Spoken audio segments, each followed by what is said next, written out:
E aí, meu povo, estamos de volta aqui pro nosso canal para mais um vídeo do Lervicia e a gente vai fazer então uma nova tradição aqui do canal, que é então adorada por mim, mas que vocês vão passar a conhecer agora e vão adorar também, a tradição britânica, secular, já bem antiga, que é então a tal da Ghost Story for Christmas, ou traduzindo para o Brasil, histórias de fantasmas para o Natal.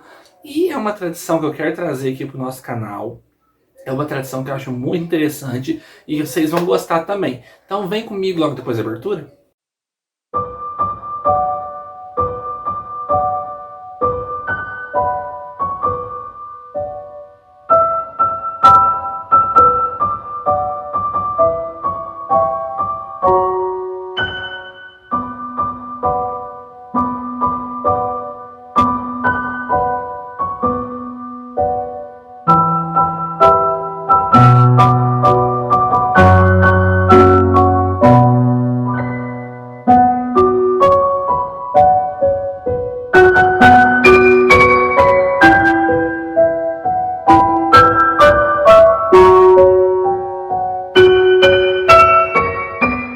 Então, gente, estamos aqui todo trajado, né?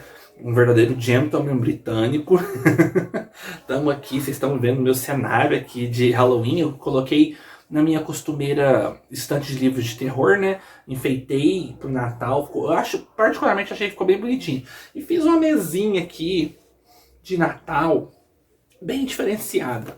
Inclusive, vamos até, né, acender aqui as velinhas de Natal, né, gente? As velinhas pros espíritos do Natal, né, gente? Porque tem que ter, né? Ó, o fogo não quer acender, povo. Ixi. Agora foi.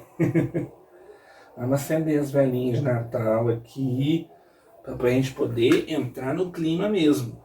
E eu já vou explicar para vocês o que é então a tão falada por mim tradição das Ghost Stories for Christmas. Então vamos lá. Antes de tudo, vou passar o meu perfuminho da noite, que o de hoje é então o Louisa Brunet tradicional, da Avon, povo, da Avon. E esse aqui pra mim, gente, é o cheiro perfeito de Natal. Eu acho que é o terceiro vidro que eu seco dele, já tá no restinho, e já tenho outro guardado já. Eu amo esse cheirinho.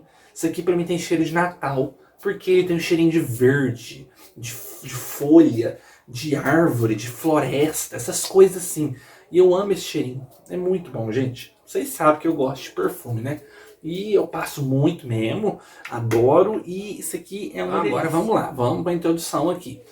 A tradição da Ghost Story for Christmas é uma tradição britânica, já secular, que vem sendo passada de neto, de avô para pai, para filho, para o neto, para o bisneto, e que vai indo de muito, muito tempo já, que é uma tradição britânica, onde os britânicos têm esse costume bastante peculiar, e bem a cara deles, né, de na noite da véspera de Natal, o dia 24, o dia 25, depois que já passou a ceia de Natal, depois que já fizeram as brincadeiras ao pé da árvore de Natal, eles estão lá fazendo a digestão, se sentam ao pé da lareira com sua boa xícara de chá e estão ali tomando um chazinho e resolvem contar histórias de fantasmas uns para os outros ali, só a meia luz, só com a luz lareira, contando história de fantasma. Pode ser história assustadora,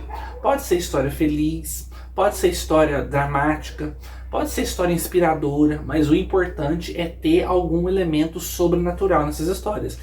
E especialmente os fantasmas. É bem interessante essa tradição, né, gente? E é uma tradição que eu, quando descobri essa tradição, quando eu fui pesquisar mais a fundo, eu fiquei encantado.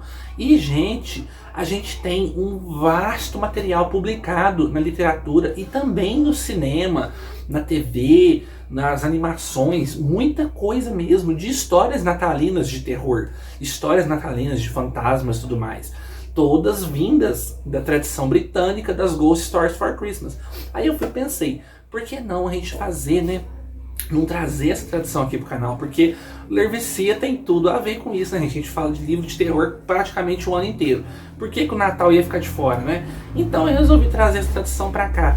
E eu vou estar falando com vocês sobre alguns livros aqui. Então, vão sair vídeos agora, de hoje até o dia 25.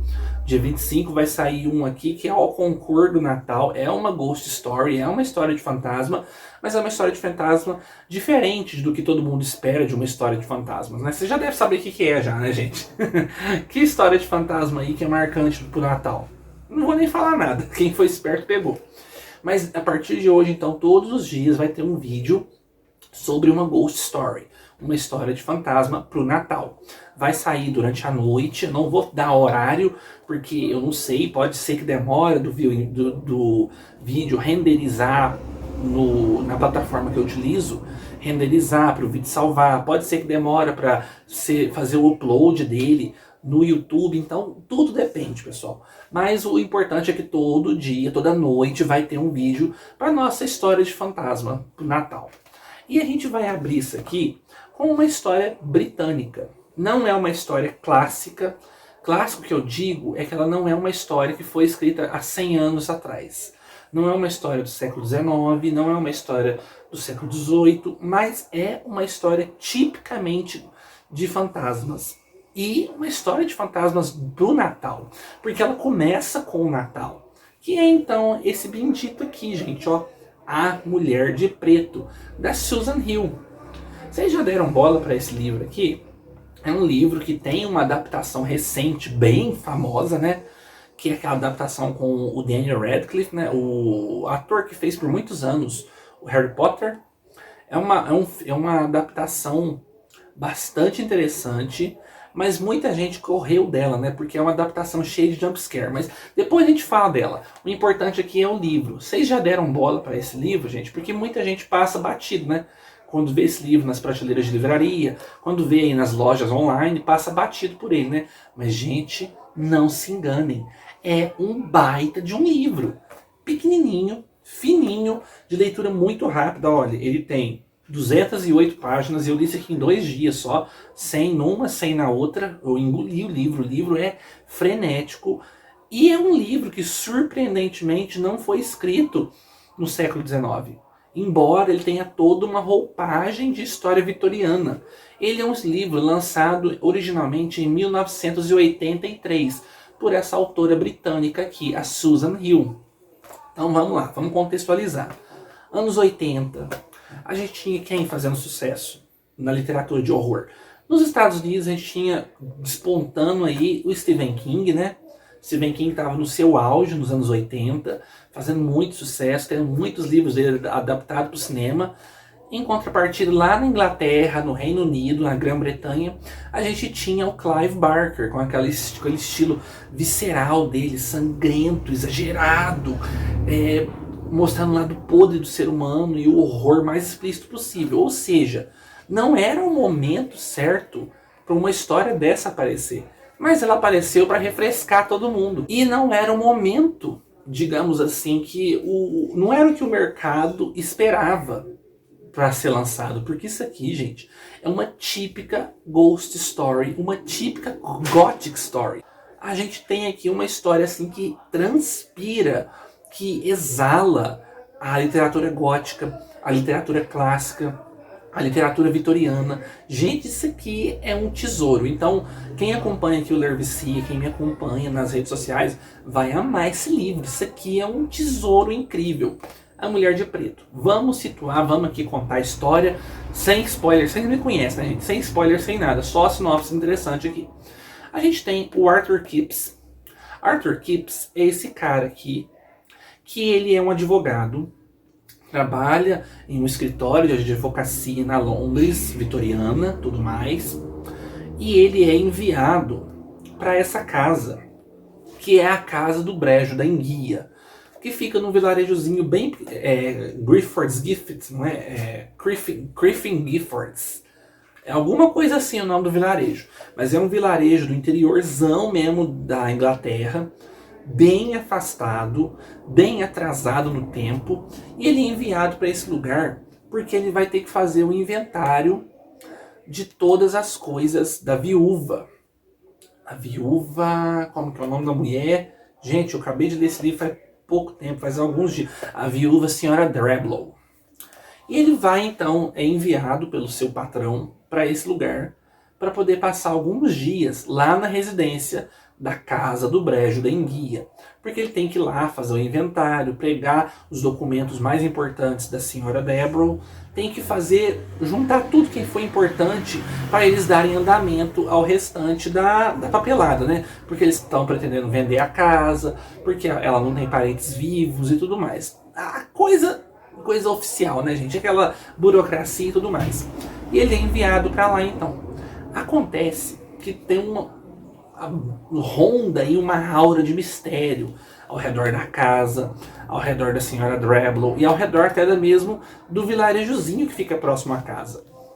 Os moradores lá não gostam de falar da casa, ninguém gosta de falar da senhora Drablow. E o mais estranho é que no dia do enterro da senhora Drablow, ela acabou de falecer,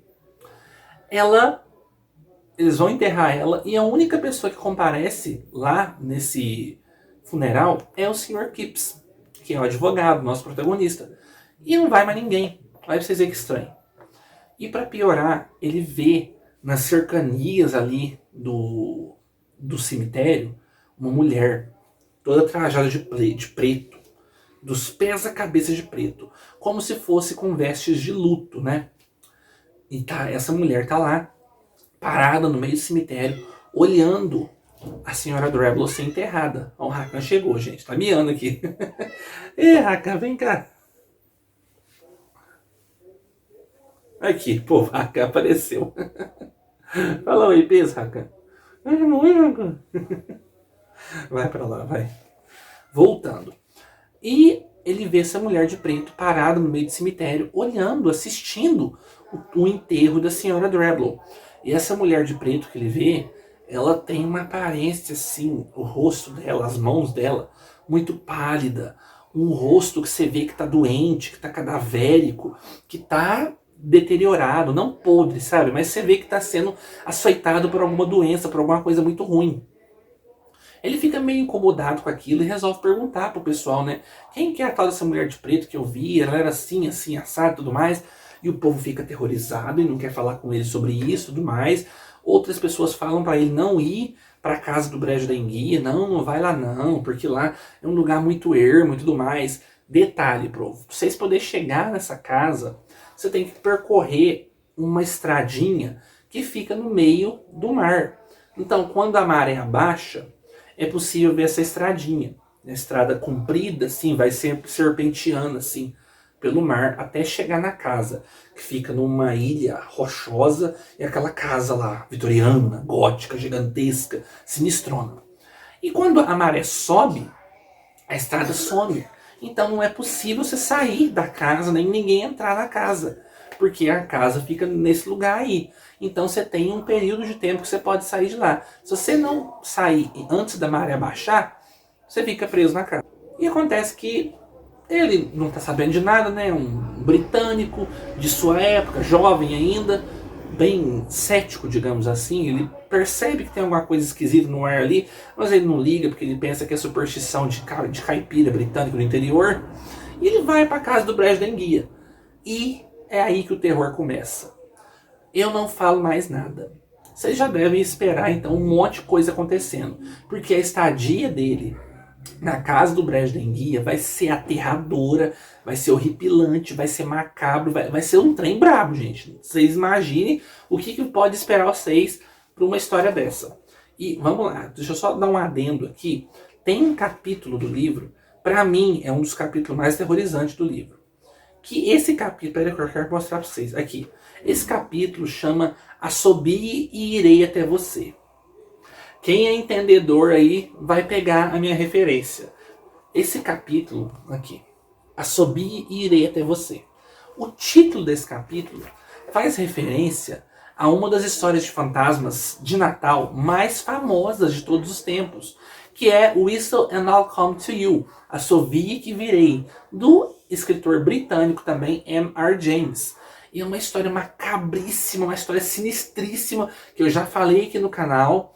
E é uma história muito boa, é uma história muito sinistra. E esse capítulo aqui, que tem esse mesmo título do conto, também é um capítulo muito macabro, gente. É um capítulo que acontece umas coisas brabas ali que você fica de boca aberta. E olha, gente, que livro incrível. Só uma lembrancinha que eu te esqueci de falar aqui. O livro começa numa noite de Natal. O primeiro capítulo do livro é o nosso protagonista, o Arthur Kipps, já um senhor idoso já. E eles estão reunidos naquela situação que eu falei, né, depois da ceia de Natal. Ele com sua família, com seus filhos, seus netos já. Estão reunidos em volta de uma fogueira, reunidos em volta da lareira, né? E tem, então, início a tradição de Natal, que é contar histórias de fantasmas para o Natal. Eles começam a trocar histórias de fantasmas aqui e ali, e a noite vai adentrando e vai ficando cada vez mais sinistro, até que ele resolve contar a história dele. Só que ele dá uma pausa e fala, não, essa história não foi feita para contar hoje. Ele no outro dia, então, na manhã de Natal, dia 25 de dezembro, ele resolve escrever, então, as memórias do que ele passou lá na casa do Brejo da Enguia. E é onde começa o livro. Olha pra vocês verem que legal. O livro já começa com uma Ghost Story for Christmas, né? E, gente, que livro espetacular. Que livro magnífico, magistral, estupendo. Gente, isso aqui é um livro de escrita muito facinha, muito levinha, muito simples. A autora chega a ser até econômica na sua prosa, sabe? Porque ela escreve de um jeito bem simples, bem rápido, bem direto, então você não vai ter problemas lendo isso aqui. Não é um livro truncado, não é um livro de leitura lenta, é um livro de leitura muito rápido, tanto é que eu devorei o livro em 2 dias. E eu tô tendo muito pouco tempo recentemente, viu, povo? Então, para mim ler um livro em 2 dias é porque o livro foi muito rápido de ler. E é um livro, assim, magistral, aterrorizante. Gente, vai naquilo lá que eu falei. Lê durante a noite.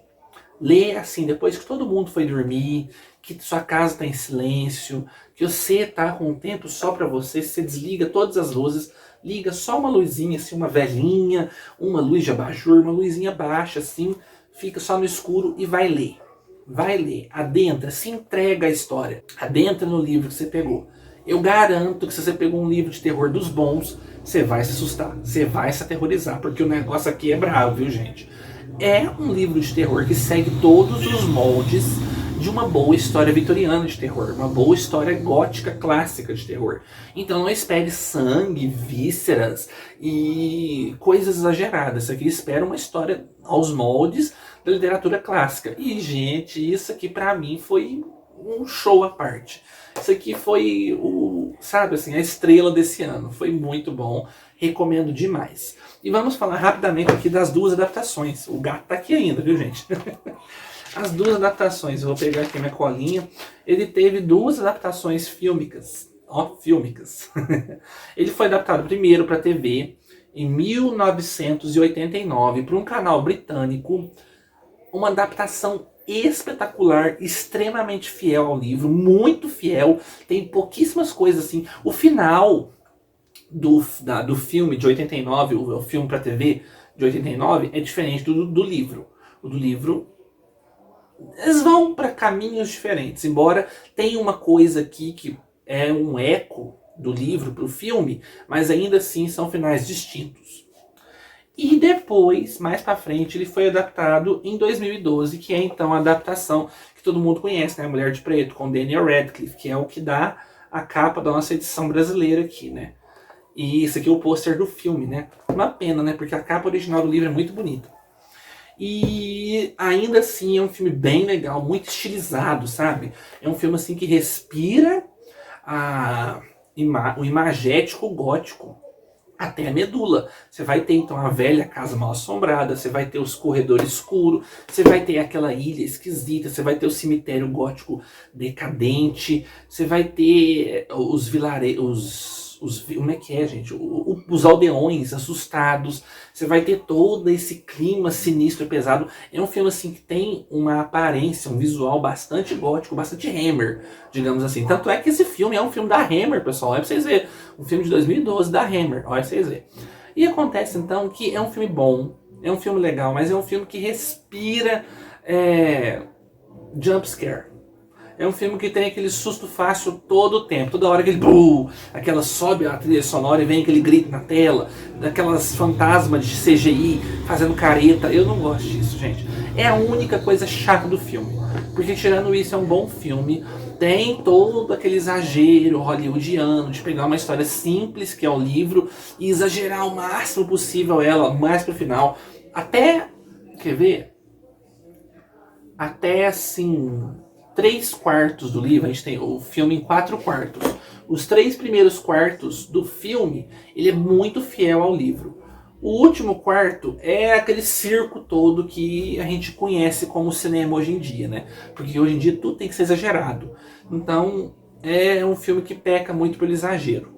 Mas ainda assim é um filme muito bom, é um filme bem legal, mas eu recomendo muito que vocês assistam a versão de 89, então, que foi feita pelos britânicos mesmo, para um telefilme para televisão britânica. Muito boa. Eu vou ver se eu consigo postar essa versão aqui no canal, para vocês poderem assistir, porque é uma versão incrível, é a versão definitiva do livro. Mas ainda assim, no final, tem uma diferença. Mas não tem importância, né, gente? Já é uma coisa. Mas vão atrás do livro, então, porque esse livro aqui é magistral.